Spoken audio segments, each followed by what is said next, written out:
Welcome everyone. My name is Karen and you have joined the Life Force Canada Regenerative Agriculture Think Tank, where we meet every first and third Fridays to talk about everything related to food and water security. We also talk about our projects and plans for the Canadian Restoration Plan. So thank you for being here. Who wants to jump in and introduce themselves, let us know what's going on in your world and what you might like to talk about today? Hi, I'm Kirsten. Yeah, so I'm from the Okanagan, BC, kind of going into the Monashee area. We've got a lot of programs here in the Okanagan just because we have good food supply. We grow a lot of food. So we have a lot of organizations like Farmbound and things that buy from farmers and then are able to deliver to your door. Or there's a lot of people in the area talking about creating intentional communities or also have land that want to invite people onto their land and stuff like that. So yeah, it's just a matter of connecting with all of them and maybe getting together and seeing what we can do together as a community. So that's been kind of my mind lately to start doing that. I have connected with a few farmers. I buy my meat from local farmers and most of my produce I either grow or buy from local farmers as well. So yeah, so we have those connections. And I'm also learning, and I have been learning for years about different native plants in your area that you can use for either food or medicine, and how to create your own medicines from those plants in your local area.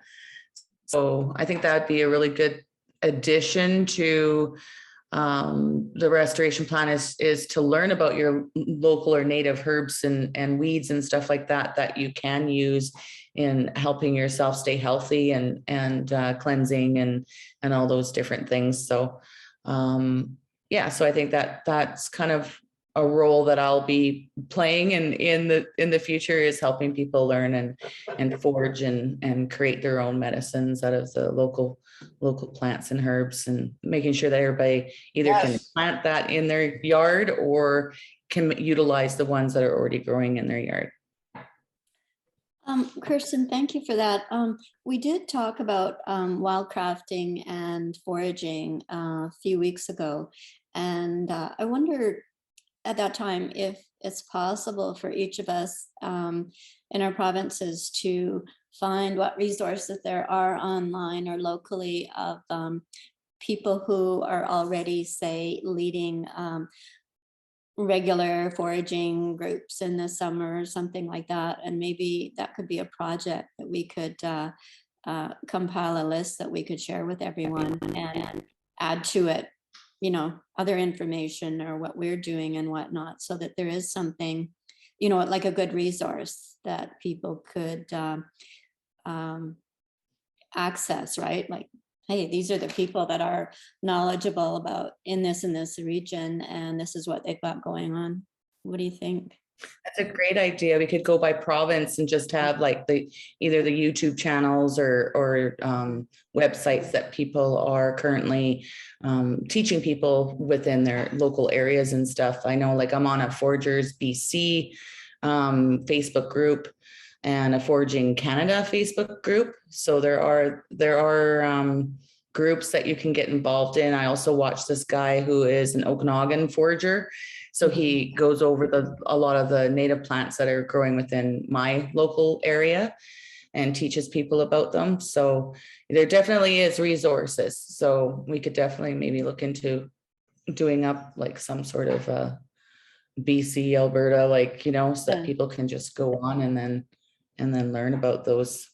Yeah, I think that would be great. And yeah, so that it was categorized by province, and then also maybe, yeah, as you say, the links to YouTube or to the social media platforms and that sort of thing. So some organizing it in some way that makes sense to people. I know I had posted something in the Telegram group yesterday where I saw that TikTok video with the guy eating Canadian thistle. And so it's like, oh, okay, that's one I didn't know about. So I'll have to try that.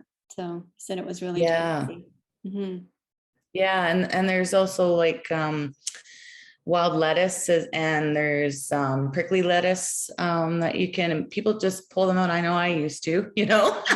Mhm. And before I knew what comfrey looked like, I was pulling it out of my garden, and then I've been learning more and more, and seeing how it grows. And I went this, and I didn't pull anything this year. I thought I'm just going to let it grow now that I'm learning about the different plants and stuff. I Mhm. wanted everything to just kind of grow so I can like see if I can recognize or figure out what it was. And sure enough, this plant was comfrey. So I now have comfrey in my yard. I have arnica in my yard. I have chokecherry. I have oh, what's that one that's for heart? Hawthorn. Um, uh, I've got the thistle as well that I can harvest, and I've got catnip. Um, I've got Oregon grape, which you use the bark because there's like this burmine, and it's like the yellowness in the bark, and that's really good for liver and kidney and things like that. So there's a lot of plants that are in our yard that we just don't even realize that they're medicinal, you know? Yeah, and I wonder if too, if we could kind of identify the factors that stop people from doing this. Is it because, we're afraid that, oh, I'm going to eat something, or I really don't know how to identify it, and it would help if there was someone there with me. I don't necessarily trust the plant books or something, or as if someone could say, oh yeah, this is such and such. Is that a stumbling block? If we could help with those kinds of barriers too, I think that would be great. A lot of these groups, like the ones on Facebook, like you can just take a picture Hmm. and then you can ask like, hey, I found this in my garden or my yard, or well, I was out foraging and I'm just curious what this is. And a lot of people like are able to jump in and let people know what that particular plant is. There's also apps on your phone that you can download, and you take a picture of the plant. A lot of cameras on phones now do that too, where you take a picture of the plant and then you choose something on your camera, and then it actually goes and it will pop up with websites that match those particular elements of that plant, and you can kind of see which one is the one that looks like yours. Mhm. So there is that availability to identify the different plants and stuff, but it is, I think, best to go on a channel where there are people who have been doing it for many, many years, and have the experience of identification for sure. And the people in your area, right, that Yeah. have similar plants. So yeah, that's awesome. Thank you. Um, Yeah. Larry, I'm so glad you came in today. And do you want to share what's going on in your area, all the wonderful stuff that you're working on? Don't know, I'm tired. Oh, okay. We've got We'll let a you lot of nap stuff then. going. Yeah, and I personally have been working with Kirsten for quite a while, and she sent me some of the list of the plants that I've got in my yard too, and I'm trying to get them all identified. And I'm looking for a person, like a native person who knows all that, a local girl. So I've got that going on here for myself, and we've been working with needs assessment. I've been doing we had a yard sale for the mental health people here in Fraser Lake. So we raised some money there. And there's other projects. I think I sent you that 3D printing. Did you get that one? Did you send that by email today? I sent it. No, I Or, sent it yesterday or the day before. oh, okay. I did not see that. Is that Okay. something that you can put into the chat today, or? I could screen share some pictures if you Okay, set it up. What's going on there? yeah, go ahead. Just see if you can hit your screen share button. You should be able to do it. Yeah, I've got to find it. Oh, here it is. Here we go. Hey, Tana. You have, Go ahead. I'm disabled on that. You are. It's still disabled. Happy Canada Day, everybody. Hi, Canada. yeah. Same to you. Yeah, Kanata. I Yeah, was out with my chickens and doing a whole bunch of stuff before I left for BC, and I was late. I apologize. no problem. Okay, you're sharing your screen now, Larry. Okay, so this is actually a picture of a 3D fruit stand they printed in where Cecile lives on Salt Spring Island. Wow. And this is how they look. Different things you can do with them. And there's the machine itself.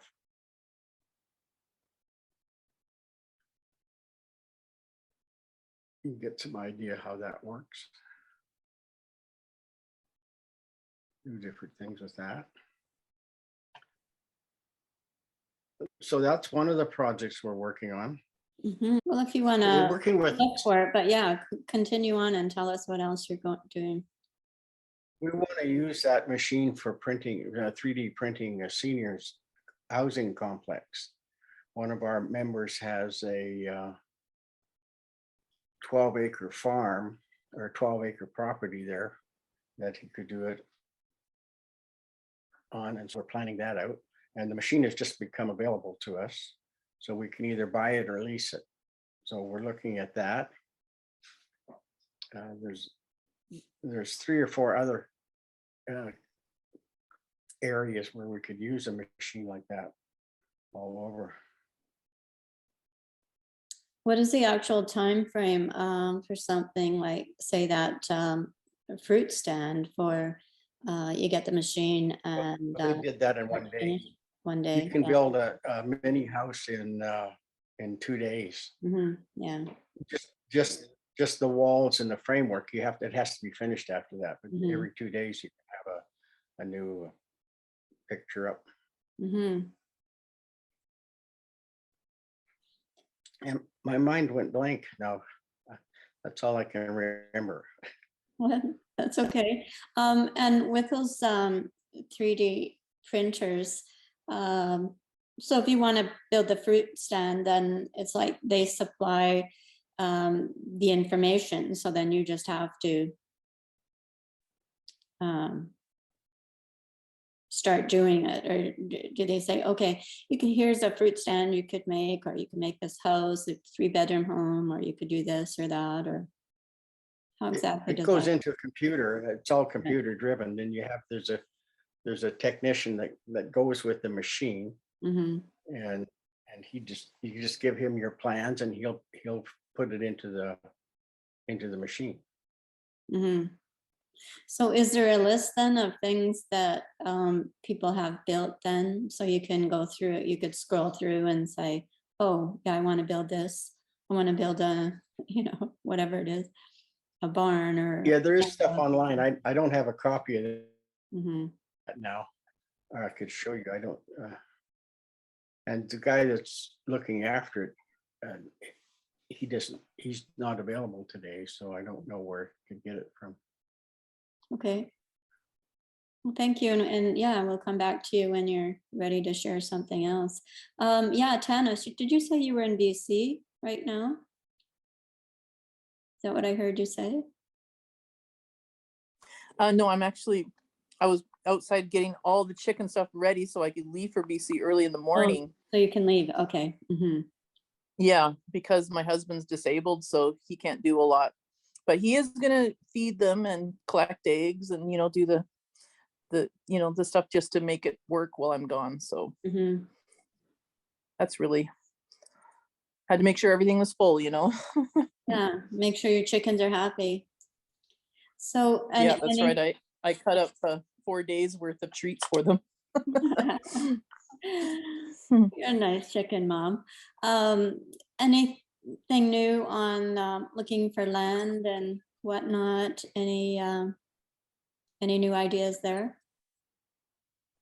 Not really. We're kind of still in the same boat.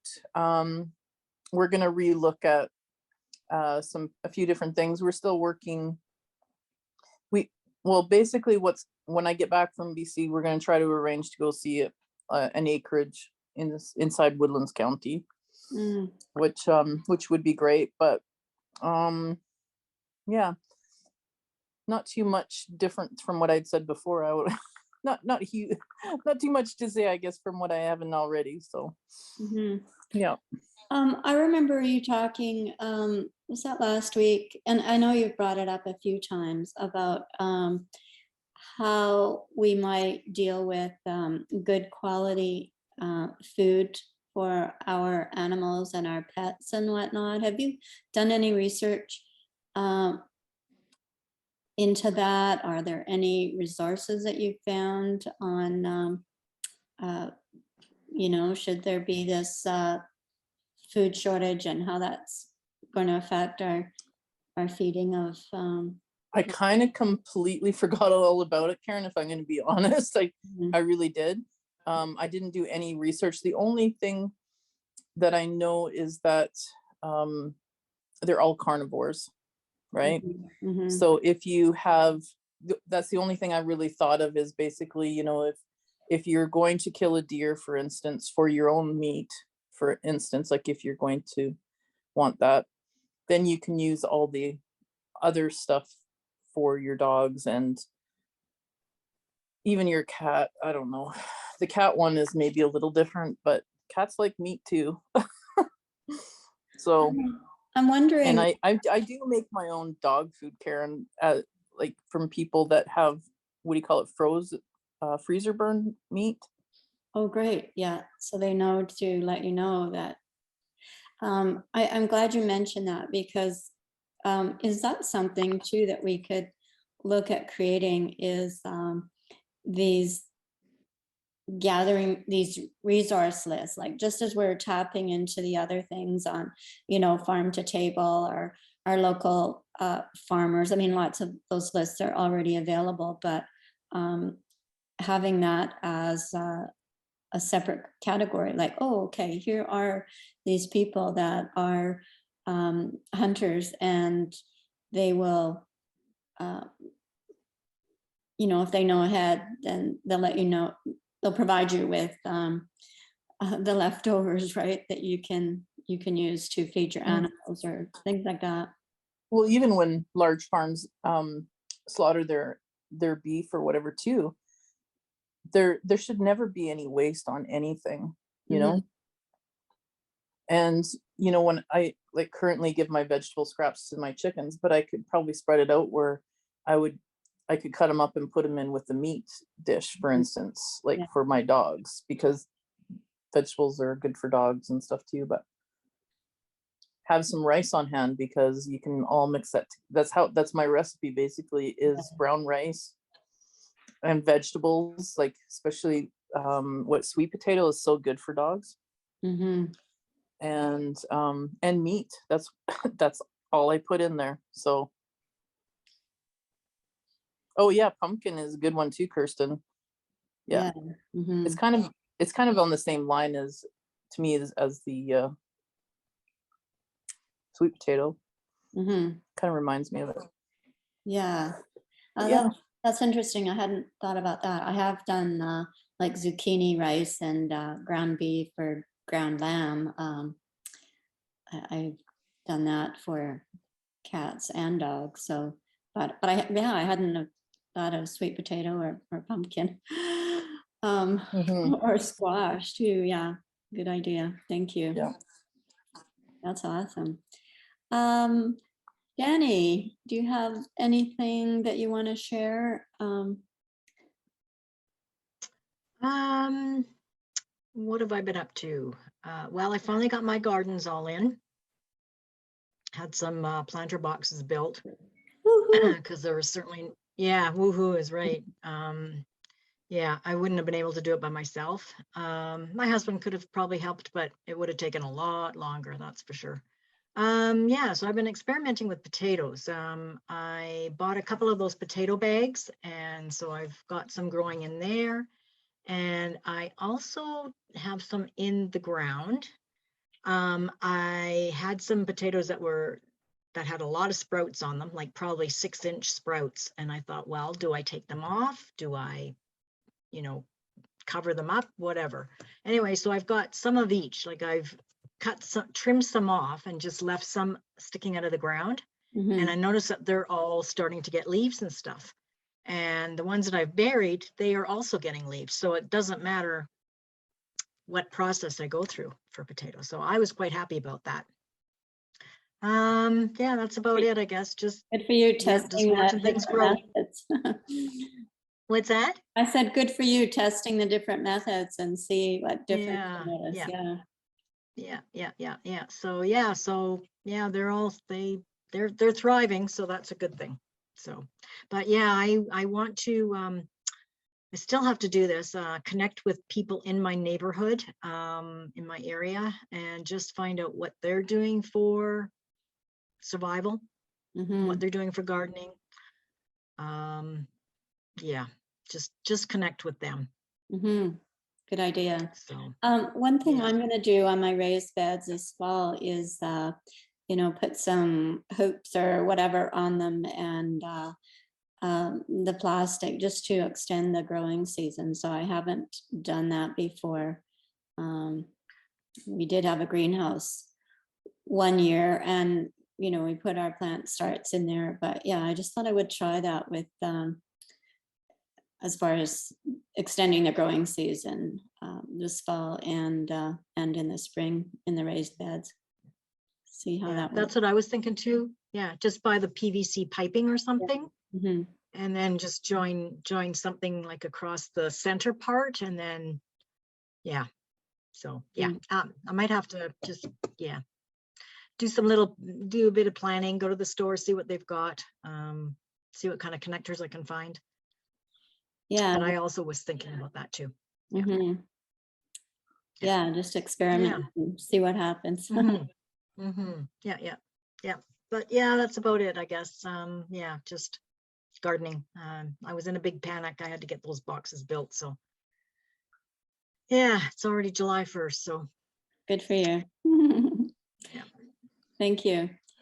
I want to talk for a minute about this film. I had posted about it in the Telegram group the other day. I felt like it was really good. It was Oh part yeah. of the Food Forest Abundance, that they had a screening of this film and then an interview and question and answer with the woman who created this film. And a lot of the people that were interviewed in it were in fact uh, yeah, not live interviews, but Zoom calls, right? So I thought, oh, that's interesting too, like just creating an amazing, good quality film and using people speaking on Zoom all around the world. So I really recommend it. I did post the link in the Telegram just a little while ago today. So I had thought about maybe that we could watch it as part of our call today, but then I figured, well, being a holiday and whatnot, we might have just small numbers. So I thought I would just leave this with you today to watch on your own. Again, the link is in the Telegram group, and then I'll also post it in the chat here today. So do take a look at that.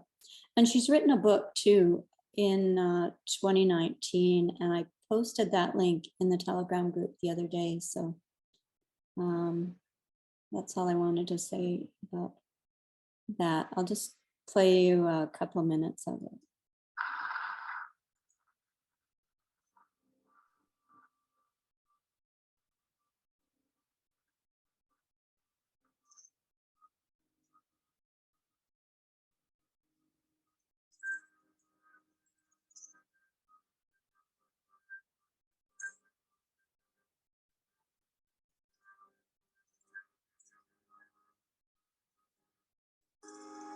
the underpinning core ideology that we are fed in the West is that we are competitive, selfish, that this is human nature. You know, that is in many ways the religion of neoliberalism. That's where it comes from. You think you know what it is to be human, but you don't. Yeah. All you know is how a human behaves and the power over paradigm. But what if you were to plug that human being into a completely different paradigm?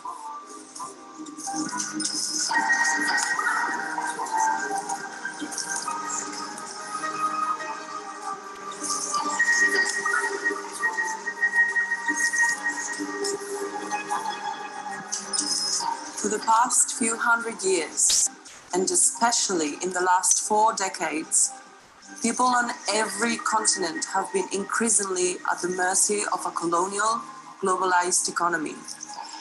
We've been imprisoned in a consumer society in which our needs are met by distant, anonymous corporations, in which external ideals of success are imposed upon us.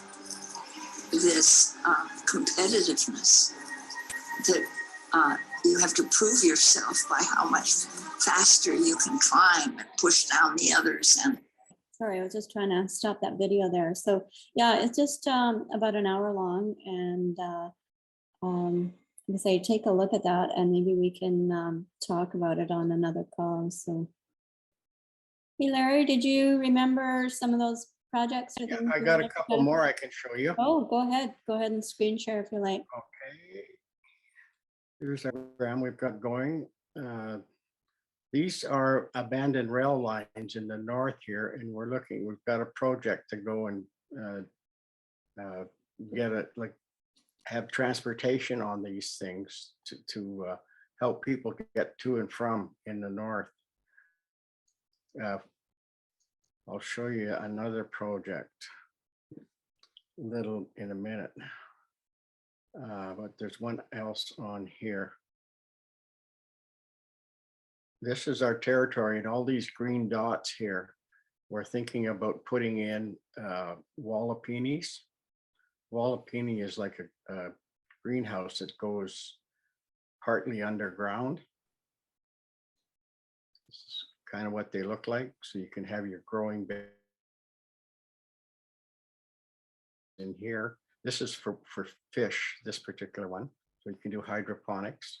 And this is the greens part. And if you put it just below the frost line, you can use geothermal heating to keep it warm and growing all year round. And then you've got the fan in here for air circulation. And then there is even like across the top, there's panels so the sunshine can get in too.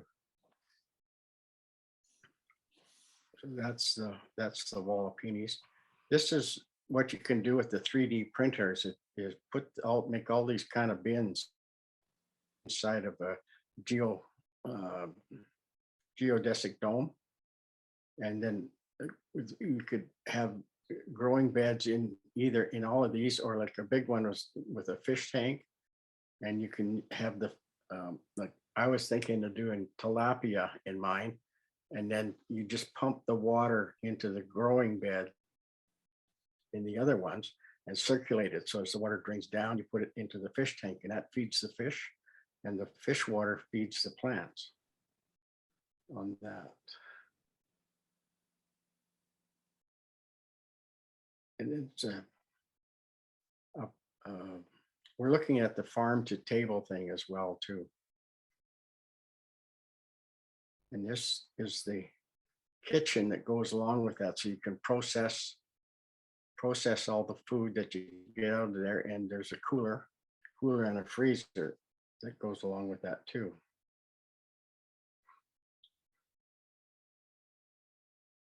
Okay, Pretty cool. Thank you. just a minute. Here's another one. Go ahead. Oh, this is funding for the rail line that goes between Pemberton and Lillooet here. There's a lot of people live along that area there that don't have transportation, and in the wintertime it's very hard for them to get there, and it's dangerous for the kids to ride on on there. I don't know if there's any pictures on.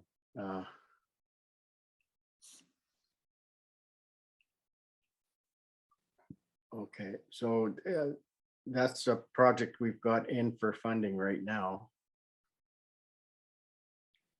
While you're looking, I'm wondering if we could talk for a minute about how people are handling their projects as far as the budgeting and, you know, the discussions about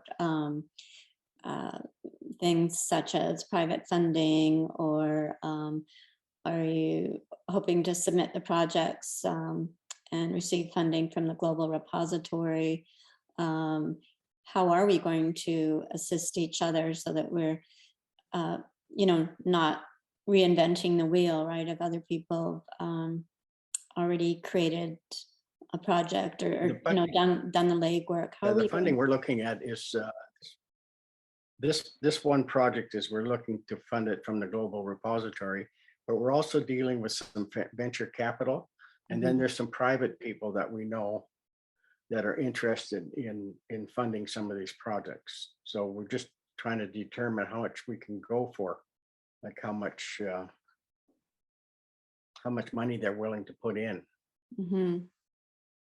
So what about the actual business plan itself? Can we just talk about that? Do you have the expertise in that area? Are you getting the assistance of Yes. other people? Like, what do people? I don't personally, but Stacy does. Stacy Mhm. she does Which is great. she worked in financing for Yeah. years, so she knows. Yeah, she's got great She's in our territory. skill sets in that Yeah, regard. so she's the one that's doing the Mm-hmm. prospectus, I think they call it, for the business plan. Mm-hmm. So that's how we're doing that. This is it's called the Argonauts Project, and it's for security, especially around any of the, we've got a couple of plans for unwed mother homes, and we need security there. We have people that are willing to train the dogs. We need a dozen dogs for this next year to get going.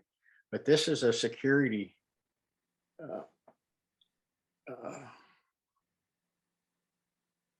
this is one of the vehicles. It's for actually like a security, an outside security that patrols the perimeter of anything that you need protection from.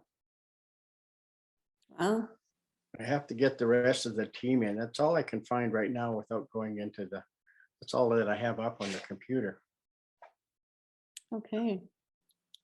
Well, thank you. We do appreciate that. Thank you, Larry. Well, I think that's what we have to be about, is everybody sharing what they're doing and helping out. Mm-hmm. There's people all over that are giving us information all the time. So yeah, I think it's necessary for us to share it. Mm-hmm.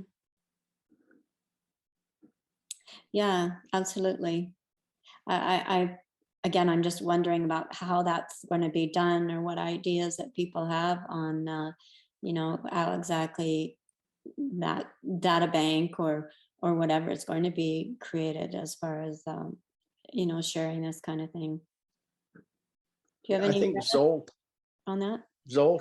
is working on that. He's trying to put together a national data bank so that everybody can deposit their information on there, or at least put websites on there that you can look up. Oh, okay. Did he share that on the Sunday call? Because I had audio was a Sunday problems call. at the end, so I didn't hear that. So, good to know. Kirsten was there. I don't know if you caught any of that on I Sunday. actually, I left after about an hour. I was starting to get a headache, so Yeah. Well, I should have had my shields up. I didn't even think that I would have to put my shields up, but it was a little raunchy, that meeting, and that was kind of straightened out, I think. Yeah, I was there the whole time, Larry. And Okay.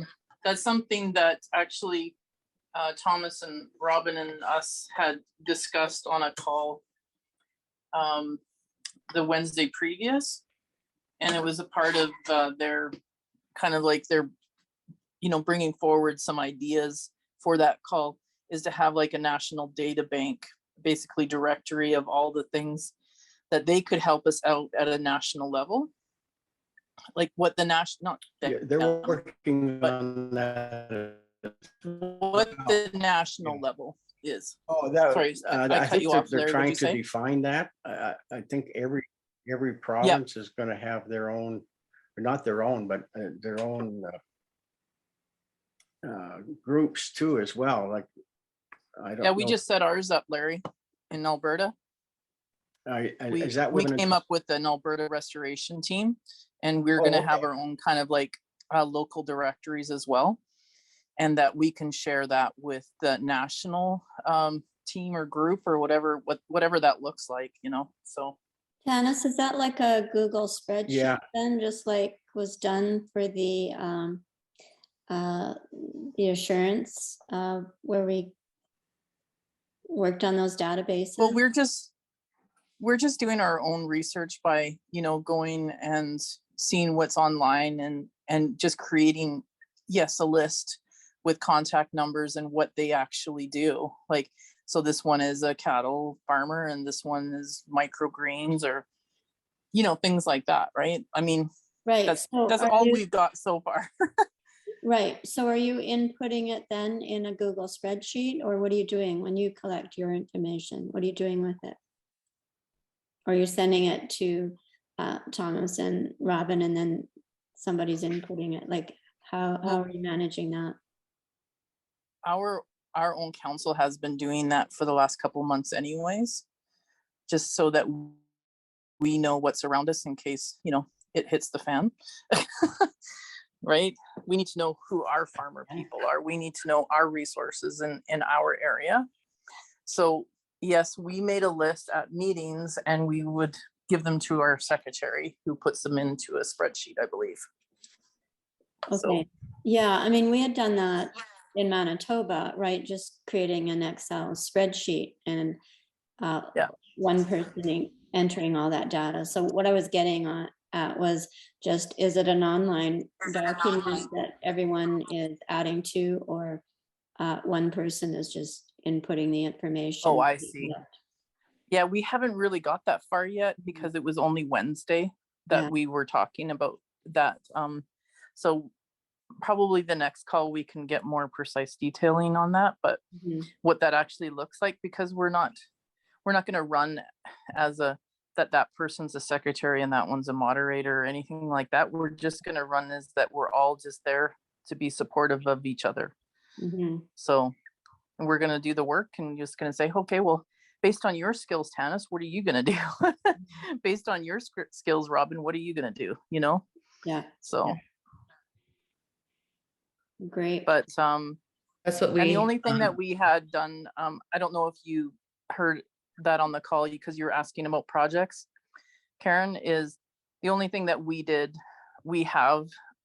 I tried to submit a few months ago, actually, already finished project submission for the DPE Shield Uh-huh. and the DPE Agriculture, Yeah, because I misunderstood. I thought that Jean Ann was going to do that and the needs assessment or work orders. That's what it was. But Dr. Val was not correct in that. We had to wait until the submission portal opened. yes. So, but it's ready to go whenever it's ready. It's ready when the submission portal's open. So that's good. And we're still working on the details of the other one. Yeah, and I think, yeah, that proposal that you put together too for the DPE, that would be, yeah, a great one. If you can be sharing that too, because I know we've talked here in Manitoba about that, but we haven't actually put the whole document and proposal together. So, and I'm sure everybody's going to be. Yeah, I tried to give it to doing that Ava. one. I tried to give it to Ava too, and I don't have it. I only have what I started and then I sent to the secretary treasurer person. So Mhm. she has it. Okay. But I'll get it from her, and hopefully I can share with everyone else that would like it too. Great, thank you. I just put on Yep. the screen, I don't know if you've seen this document. It's on the Telegram group, the CFR Global Agriculture and Food Distribution, where they are collecting all this data, and apparently it's all going to go into a website. But I just found it really useful. So if you haven't seen it, I would recommend taking a look at it. I'd seen the original one, and this one they've added quite a bit of stuff to it. So I think it's really helpful too for us doing brainstorming about different projects and whatnot, because they have attempted to create some sense of order there with all the different topics that that we would be looking at. So I'll just continue to scroll through it a bit.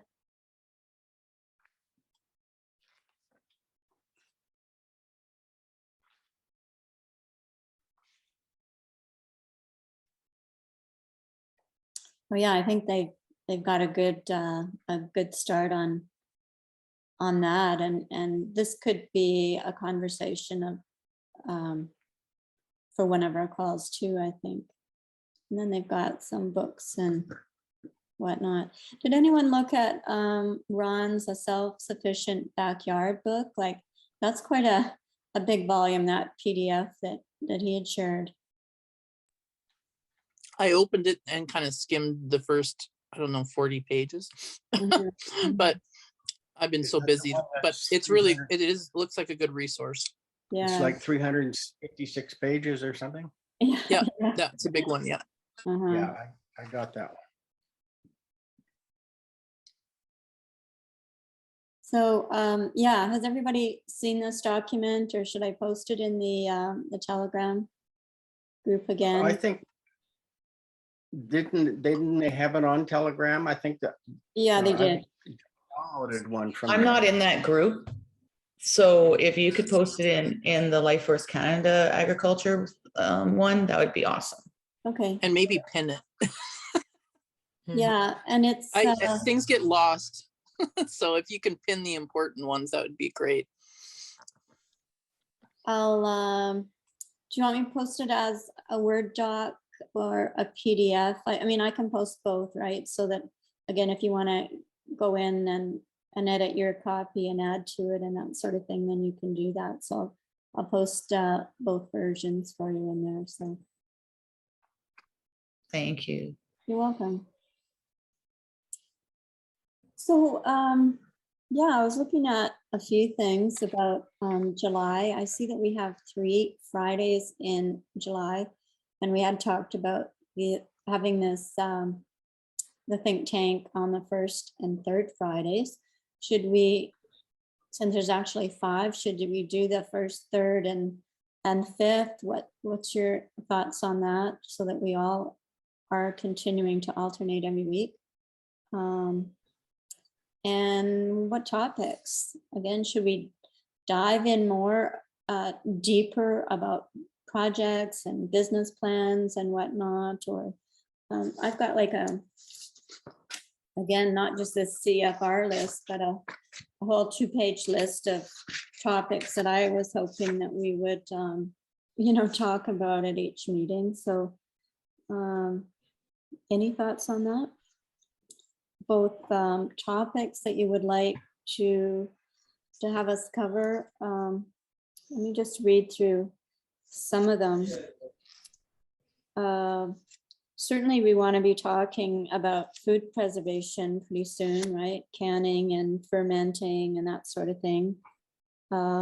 Should we be talking more? I know I was on the Energy Alternatives think tank yesterday, and the subject keeps coming up there about purifying and filtering water. So should we dive a little bit deeper into that on our calls here? What do you think? mulching and composting, root cellars. Yeah, what do you want to talk about? Spirit gardening, pests and Those disease. all seem really good, Karen.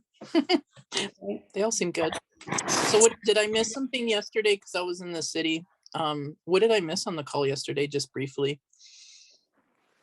Did Radu show his I was about, finished product, or? I don't think so. He was not on the call. I was about 10 minutes late getting in, and it was just a small group, and it was a lot of chit chatting, and then the conversation got to Terry and Water. Donovan were talking about their projects and stuff that they're working on, and then there's a big conversation about water. So Okay. that was The my- water is definitely an important thing, Karen. You're right. So, and I know that other people have been talking a lot about freeze drying too. Mhm. And I looked into it. They're quite expensive, but that would be a great project proposal thing for sure. Like to go along with anybody that's planning on doing a greenhouse or doing, something like to preserve their food. So, Mhm. Yeah, yeah. and in a large scale. Yeah, preserve, and that could also include like when you make your own medicines, you can like do an alcohol base or an apple cider vinegar base that you put your medicinal Like your plants tinctures. into. What's that? Yeah, to make tinctures and stuff. Yes. sure. Yeah, right. Or oils, Yeah. the different type of oils that you can use to preserve food or to preserve healing plants and stuff, and how to make your own medicines, like so that would be a good one to go over too. And also how to heal your soil, like by making like weed teas, fermented weed teas and stuff. That's another really, really good one as well. Or Yeah, that's companion good. planting as well for your crops. Like for my tomatoes, I have onions in there, and I have for crying, is it not nasturtium? What are those ones with the great big orange or yellow flowers? Magnolias. No, not magnolias. What is it? Oh my goodness. And I have barrage in there, and I have parsley and different Well, herbs that companion actually help repel the different bugs, but they encourage the beneficial bees and different things for pollination. There's different things that you can plant within your, like beans, I think is one of them, within your potatoes, so that you don't get potato bugs or potato beetles.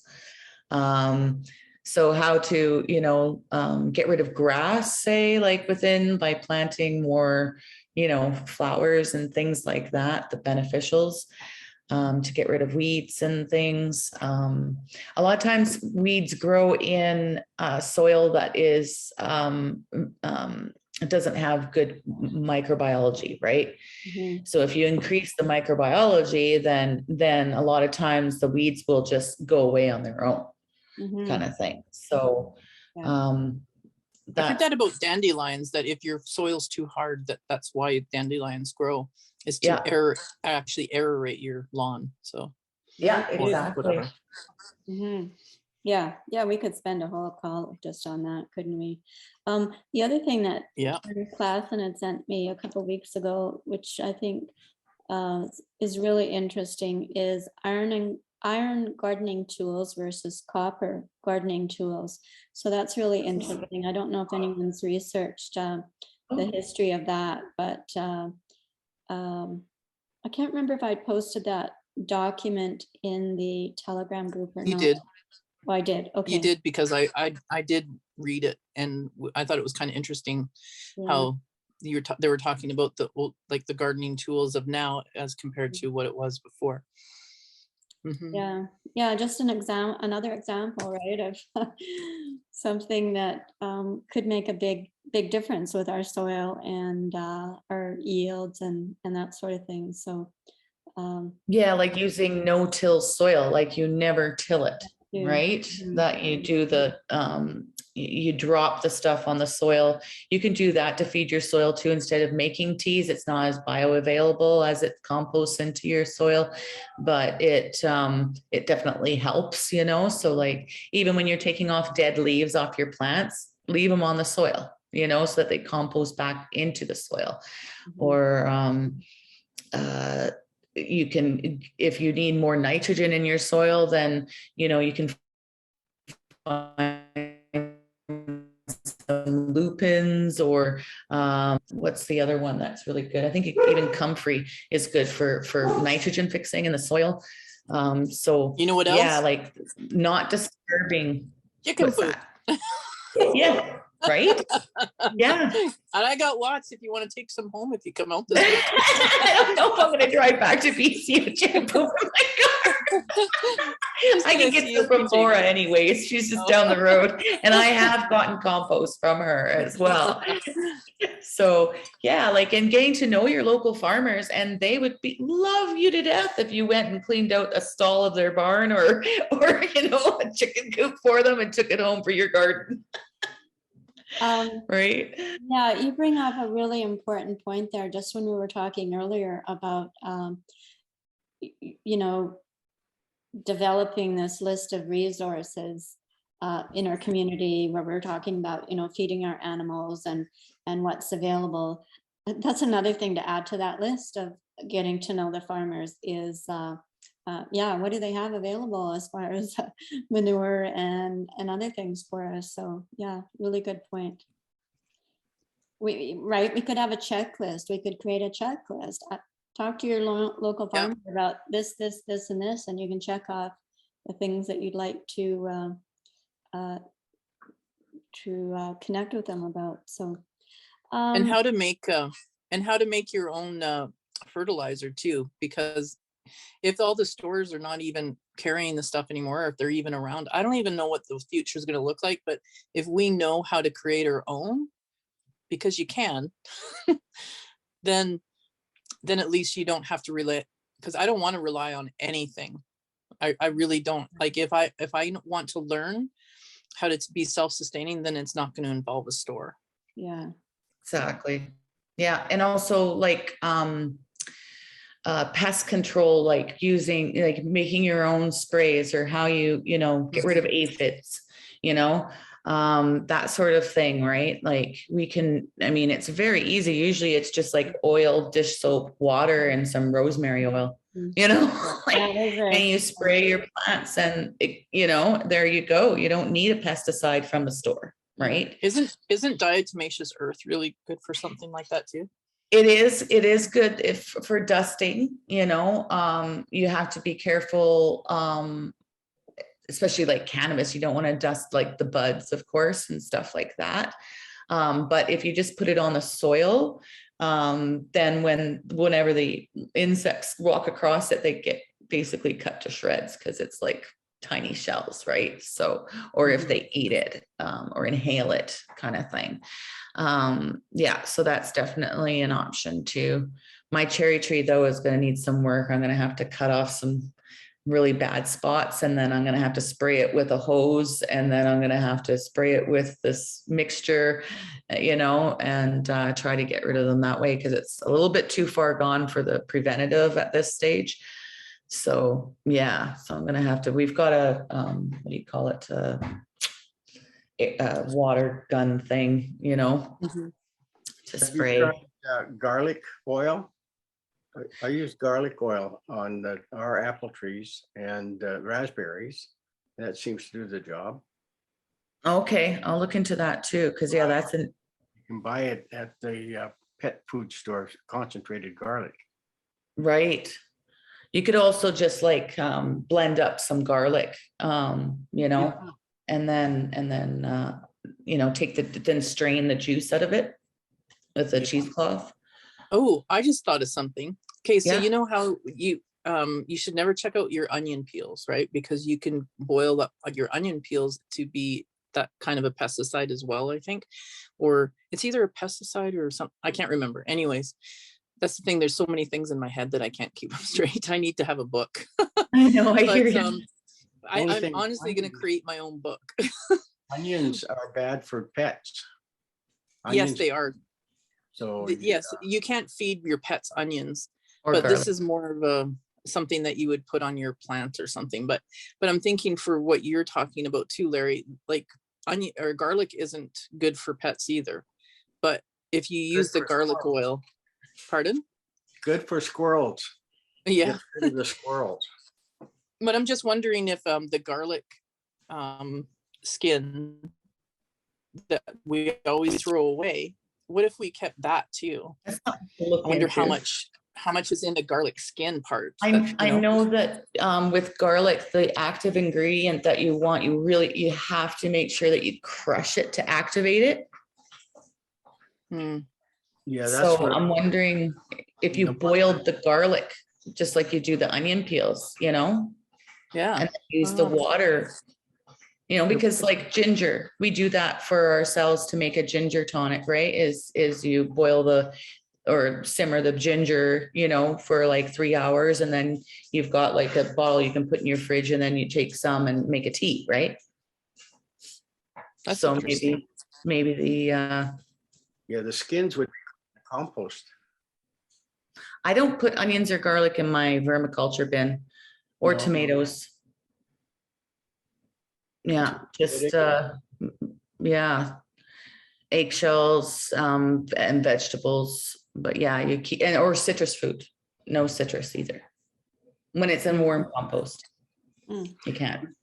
We've got a couple of those DPE 100 projects going here in Caribou County. Steve's got one over in Quesnel, and he put it in last year in October. And by January, he was already eating tomatoes and cucumbers and something else, can't remember what it was. But now he planted his garden in May, and he's already taken off 13 cucumbers, 3 inches in diameter and a foot long. And same with squash and zucchini. Wow. So it really makes the grow time shorter, hey? Yes. I And saw I've his, got one of those I saw his I've got one of testimonial. those from Tom. Sorry? I saw his testimonial because Dr. Presser had sent it out, and I actually posted it in the Telegram group the other day. There was a testimonial from Steve and then someone else, I forget who else. So if you scroll up in Telegram, you'll see what, just as Yeah. Larry is saying, what Steve had to say. So, continue on, Larry. I've got one of those, he calls them power spirals from Tom.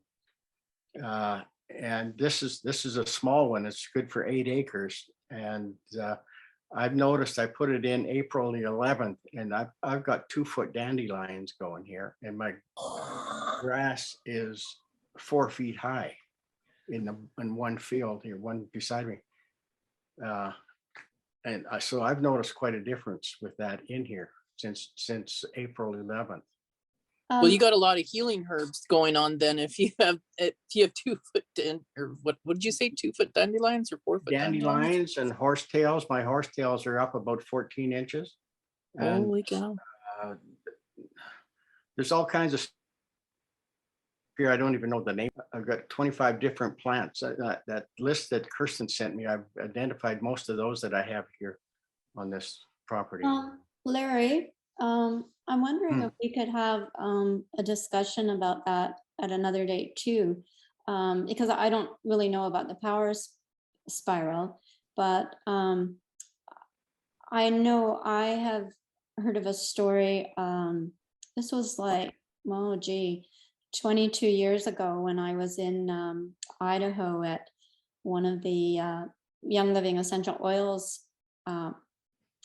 farm. And what they had done there was they had just taken a PVC pipe and, filled it with crystals. And I don't know what the other items were, but it, and they put the PVC pipe in alignment with their other farm in Utah.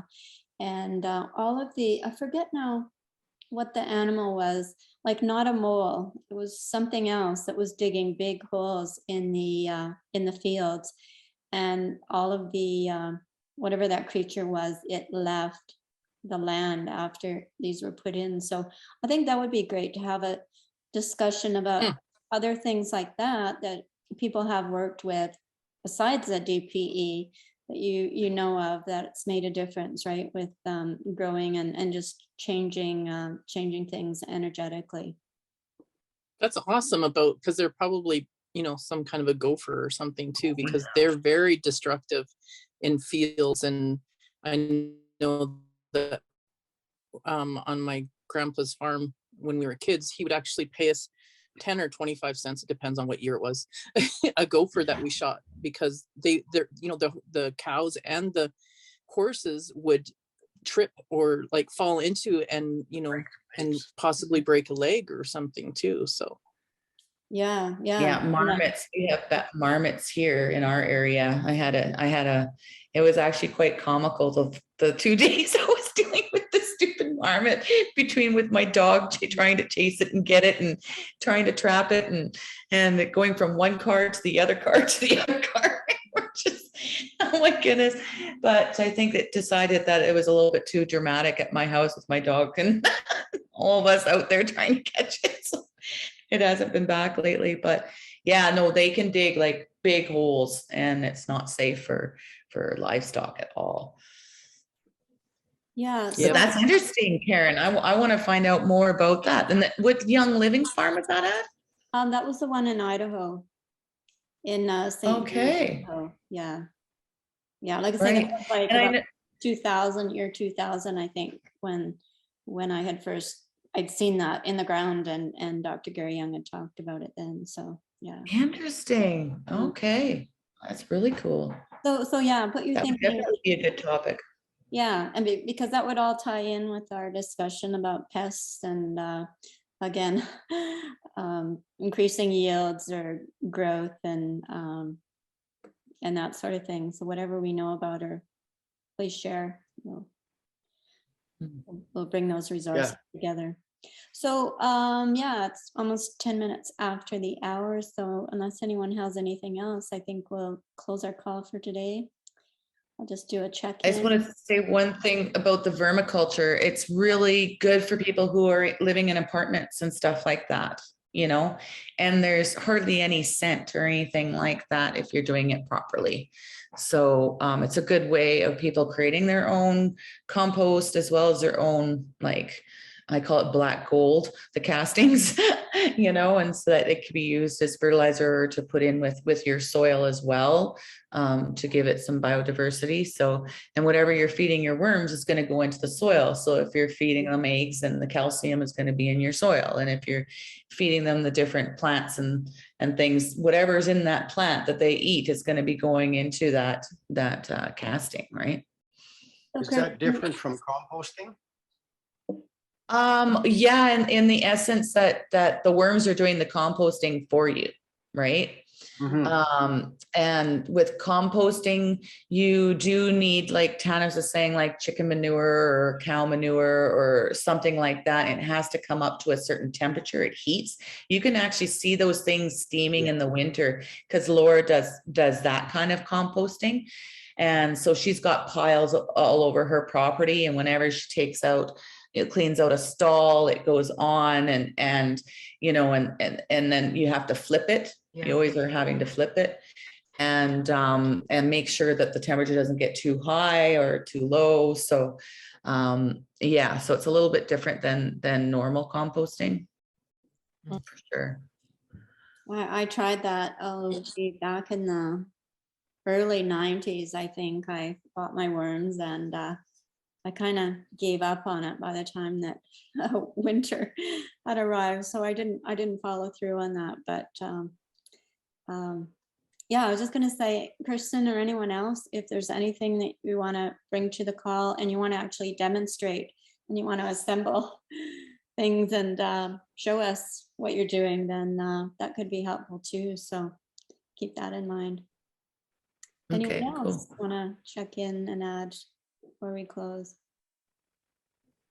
Karen, I was going to forward you that. I know some weeks ago, I had mentioned that guy that I was going to have over, and he does do worming.